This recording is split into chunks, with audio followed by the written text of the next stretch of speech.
سنو طاہر، یا رات کو ایک بہت عجیب واقعہ ہوا ہے۔ وہ دراصل میں اس تالوں والے کمرے کے باہر سے نکل رہا تھا کہ وہاں سے مجھے کسی لڑکی کے رونے کی آواز آئی۔ یار میں اتنا خوف زدہ ہو گیا تھا کہ انتہا نہیں، ابھی ابھی سوچتا ہوں تو ہاتھ کانپنے لگتے ہیں۔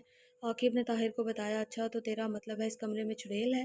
طاہر کا انداز صرف مذاق اڑانے والا تھا، جبکہ اس کا انداز دیکھ کر عاقب کو غصہ آ گیا، اور وہ اسے اتنی خاص بات بتا رہا تھا اور یہ تھا اس کا مذاق اڑانے میں مصروف تھا۔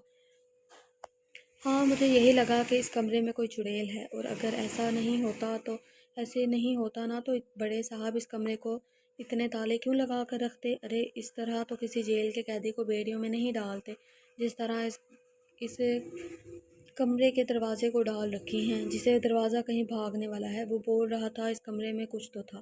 طاہر اور عاقب کو یہی نوکری کرتے ہوئے بھی مشکل سے 1 ڈیڑھ مہینہ ہی ہوا تھا۔ عاقب نے 1 2 بار پہلے بھی یہاں کچھ محسوس کیا تھا، لیکن نظر انداز کر گیا، لیکن کل رات اس نے واضح اس کمرے سے رونے کی آواز سنی تھی، اور اب جب وہ اپنے دوست کو یہ بات بتانے لگا تو اس نے اس کا مذاق بنا دیا۔ مرد بن مرد، کیا ڈرپوک لڑکیوں کی طرح باتیں کر رہا ہے؟ ایسا کچھ نہیں ہوتا، اور نہ ہی ایسا کچھ ہوگا۔ چل جلدی سے کھانا بنا، ابھی بڑی بیوی آتی ہی ہوگی۔ طاہر نے اسے کام کی طرف لگایا، جبکہ عاقب کا سارا دھیان اس وقت بھی صرف اور صرف اس کمرے کی طرف تھا۔ السلام علیکم بابا جان، کیسے ہیں آپ؟ آج 3 دن کے بعد اس نے بابا کو فون کیا تھا۔ آپ کے بابا بالکل ٹھیک ہے میرے شیر، تم سناؤ کیا چل رہا ہے آج کل بزنس کے علاوہ؟ اکبر تمہاری بہت تعریفیں کرتا ہے، کہہ رہا تھا کہ تمہیں کچھ بھی سکھانے کی ضرورت نہیں پڑتی، اتنے کم وقت میں تم نے بزنس کو اتنے اچھے طریقے سے سنبھالا ہے کہ میرا دل چاہتا ہے کہ سب کچھ تمہارے حوالے کر کے اب میں آرام کروں۔ بابا جان نے خوش ہوتے ہوئے اس کی تعریف کی تو وہ بے اختیار مسکرایا۔ ہاں بالکل، کیوں نہیں، لیکن اس سے پہلے اگر آپ ایک بار مجھے پاکستان نہیں شہریار، تم پاکستان نہیں آؤ گے؟ میرا مطلب ہے اب تو تم پر بزنس کی ذمہ داریاں ڈال دی ہیں بیٹا، اب تمہیں وہاں رہ کر سب کچھ سنبھالنا ہوگا۔ اب تو تم بہت بیزی رہنے لگے ہو، اور میں نہیں چاہتا کہ تم بزنس میں لاپرواہی سے کام لو۔ بابا جان نے ٹوٹی پھوٹی وجہ بتائی۔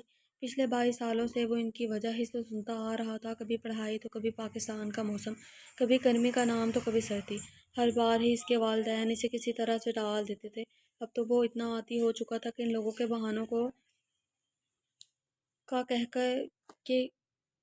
بہانوں کا کہہ وہ کم ہی اس بارے میں بات کرتا تھا۔ ٹھیک ہے بابا، میں نہیں آ رہا۔ اس کے موڈ آف ہونے کے بعد میں بابا جان چکے تھے، لیکن وہ کیا کرتے، مجبور تھے۔ وہ اپنی اکلوتی اولاد کو خود سے دور نہیں جاتا دیکھ سکتے تھے۔ وہ دنیا میں کسی چیز کھونے کو تیار تھے سوائے اپنی اولاد کے۔ شہریار کے لیے ہی تو انہوں نے یہ سب کچھ کیا تھا۔ بے اختیار ان کی نظر بند دروازے پر پڑی تھی، بیڑیوں سے جکڑتا، تالوں سے بھرا ہوا دروازہ۔ ارے یہ تو بہت اچھی خبر ہے، پاکستان بہت خوبصورت ہے، تم ایک بار وہاں جاؤ گے تو تمہارا واپس آنے کا دل ہی نہیں کرے گا۔ زیان نے اسے ابھی آ کر بتایا تھا کہ وہ پاکستان جا رہا ہے۔ زیان کی بہت امپورٹنٹ میٹنگ تھی جو پاکستان میں فکس کی گئی تھی، جس کی وجہ سے کل صبح ہی ان کو یہاں سے پاکستان کے لیے نکلنا تھا، لیکن وہ پہلی بار پاکستان جا رہا تھا، اسی لیے کافی کنفیوز ہو رہا تھا۔ اسے بس اپنا کام ختم کر کے واپس آ جانا تھا، لیکن وہاں اسے 3 دن کا اسٹے کرنا تھا۔ وہ 3 دن میں کیا کرے گا یہی سوچ کے کنفیوزڈ ہو رہا تھا۔ یار میں وہاں کسی کو نہیں جانتا، اوپر سے پہلی بار جا رہا ہوں۔ مینیجر کو کہا تھا کہ ایک ہی دن میں ہماری واپسی ہوگی کہ اس نے 3 دن کا اسٹے رکھ لیا۔ اب 3 دن میں ہوٹل کی خاک چھانوں گا کیا؟ زیان نے اسے اپنی پریشانی کی وجہ بتائی۔ ارے پاگل، بتا تو رہا ہوں کہ پاکستان بہت خوبصورت ہے، تو گھومنے جانا۔ پاکستان میں ہر شہر میں کوئی نہ کوئی تاریخی مقامات موجود ہیں، تو وہاں بور نہیں ہوگا، اور وہاں پر مجھے گھمانے کے لیے کوئی تو ساتھ ہونا چاہیے۔ میں کیسے جاؤں گا یار کہیں؟ میں تو کسی کو جانتا تک نہیں۔ میں نے مینیجر کو بولا ہے کہ کچھ اوپر نیچے کر کے ایک ہی دن کا اسٹے کر لے، تو وہ کہتا ہے کہ سر اب کچھ نہیں ہو سکتا، اور اوپر سے الو کا پٹھا خود بھی کچھ نہیں جانتا، انڈیا سے ہے۔ زیان نے ایک مسئلہ اور اسے بتایا تھا، اس سے بات کر رہا تھا تو وہ کہتا ہے سر پاکستان میں کچھ دیکھنے کے لائق نہیں۔ چھوڑنا یار، ہمارے پاکستان کی خوبصورتی سے جلتا ہے سالہ۔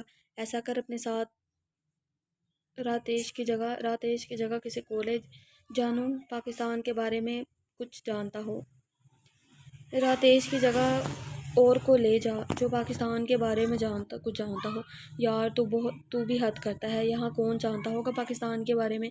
یہاں تو پاکستان کا ایک ہی عاشق ہے، اور وہ ہے تو، جو خود 22 سال سے پاکستان نہیں گیا۔ زایا نے اپنا مسئلہ بتاتے ہوئے اسے بھی یاد دلایا کہ وہ بھی اب اب پاکستانی ہرگز نہیں ہے۔ تجھے کس نے کہا کہ میں پاکستان کے بارے میں کچھ نہیں جانتا؟ مجھے سب پتہ ہے۔ دن رات انٹرنیٹ پر پاکستان کا چپا چپا دیکھتا ہوں میں۔ وہاں رہنے والے بھی پاکستان کے بارے میں اتنا نہیں جانتے ہوں گے جتنے میں یہاں رہ کر جانتا ہوں۔ ہم بے شک اپنے ملک سے دور چلے گئے ہیں، لیکن اسے بھلا تو نہیں سکتے۔ میں دن رات اپنے ملک کی کامیابیاں دیکھ کر فخر محسوس کرتا ہوں۔ ہم پاکستانی چاہتے چاہے دنیا کے کسی بھی کونے میں کیوں نہ ہو، مگر اس دل سے پاکستان کبھی بھی نہیں نکلتا۔ میں سرزمین کا پیدا ہوا سچا پاکستانی ہوں، شہریار نے دل سے کہا تھا۔ تو پھر ٹھیک ہے، تو میرے ساتھ چل، 3 دن بہت انجوائے کریں گے۔ صرف 1 گھنٹے کی تو میٹنگ ہے، فٹافٹ ختم ہو جائے گی، پھر گھومنے چلیں گے، بہت مزہ آئے گا۔ ویسے تو بالکل فری ہے آج کل، کچھ زیادہ کام بھی نہیں ہے۔ زیان نے آئیڈیا دیا تھا۔ نہیں یار، میں نہیں آ سکتا۔ اسے اچانک ہی اپنے والدین یاد آ گئے، جو اسے کسی قیمت پر پاکستان نہیں آنے دے رہے تھے۔ تو اپنے موم ڈیڈ کی وجہ سے کہہ رہا ہے؟ ڈونٹ وری یار، ان لوگوں کو کچھ نہیں پتہ چلے گا۔ تو اپنا واٹس ایپ نمبر آن رکھنا، وہ لوگ وہاں پر تجھ سے اسی نمبر پر کنٹیکٹ کر لیں گے۔ باقی ہم لوگوں نے کون سا ان لوگوں کو پتہ چلنے دینا ہے؟ 3 دن کی بات ہے، خوب انجوائے کر کے واپس آ جائیں گے۔ زیان اس بارے میں سب کچھ جانتا تھا، سوائے اس کے کہ پاکستان نہ بلانے کی کیا وجہ ہے۔ وہ اپنے ماں باپ سے جھوٹ نہیں بولنا چاہتا تھا، لیکن پاکستان جانا اس کی خواہش تھی۔ وہ اپنے ملک کی سرزمین پر قدم رکھنا چاہتا تھا، اس کی مٹی کو محسوس کرنا چاہتا تھا۔ وہ تو کالج اور یونیورسٹی میں دوسرے ملکوں کے لڑکوں سے لڑتا تھا یہ کہہ کر کہ اس کا پاکستان بیسٹ ہے۔ وہ اپنے اس بیسٹ پاکستان میں جانا چاہتا تھا۔ یار مجھے یہ ٹھیک نہیں لگ رہا، شہریار نے اپنا دل مارتے ہوئے کہا۔ صبح 10 بجے کا وقت ہے، صبح 10 بجے سے پہلے میں تیرے گھر آ جاؤں گا۔ اگر تیرا دل راضی ہو تو میں تیری ٹکٹ بک کروا دوں گا، ورنہ تیری مرضی۔ زیان اس کی رگ رگ سے واقف تھا، اسی لیے اسے ایک آفر دیتے ہوئے اٹھ کھڑا ہوا۔ حویلی بالکل سنسان پڑی تھی، دن کے اجالے میں بھی یہاں بالکل خاموشی ہوا کرتی تھی۔ یہاں پر شور شرابہ صرف اس وقت ہوتا تھا جب شہریار کا فون آتا تھا۔ وہ جو سارا دن خاموشی سے ادھر سے ادھر ٹہلتے رہتے تھے، اپنے بچے کے فون آنے پر خوشی سے چہکتے تھے۔ آسیہ بیگم کسی سے زیادہ بات نہیں کرتی تھی، ان کے چہرے پر ہمیشہ ہی اپنے بیٹے کے دور ہونے کا افسوس نظر آتا تھا، جبکہ راحیل صاحب نے اپنا سب سے بڑا سہارا ہی خود سے دور کر رکھا تھا۔ وہ تو دن رات اپنے ماں باپ سے ملنے کے لیے تڑپتا تھا، نہ جانے کیا وجہ تھی جو اس کا یہاں آنا منع تھا۔ وہ بس اتنا ہی جانتا تھا کہ شہریار کا اس حویلی میں آنا منع ہے۔ آہستہ آہستہ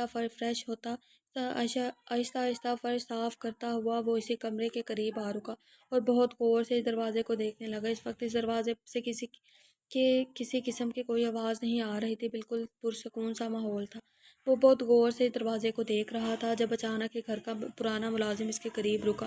یہاں کیا کر رہے ہو؟ تمہیں منع کیا تھا میں نے اس طرف آنے سے، وہ غصے سے دھاڑتے ہوئے بولا۔ میں صفائی کر رہا تھا، عاقب نے فوراً جواب دیا۔ جاؤ یہاں سے، پرانا ملازم سرد لہجے میں بولا۔ یقیناً وہ کسی نہ کسی راز سے واقف تھا، شاید وہ جانتا تھا کہ اس کے کمرے میں کیا ہے۔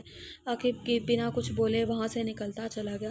وہ کب سے سوچ رہا تھا کہ اسے پاکستان جانا چاہیے یا نہیں۔ 3 ماہ پہلے اس کے والدین اس سے مل کر یہاں سے گئے تھے۔ ان کے ساتھ رہنے کا اس کا بہت دل کرتا تھا۔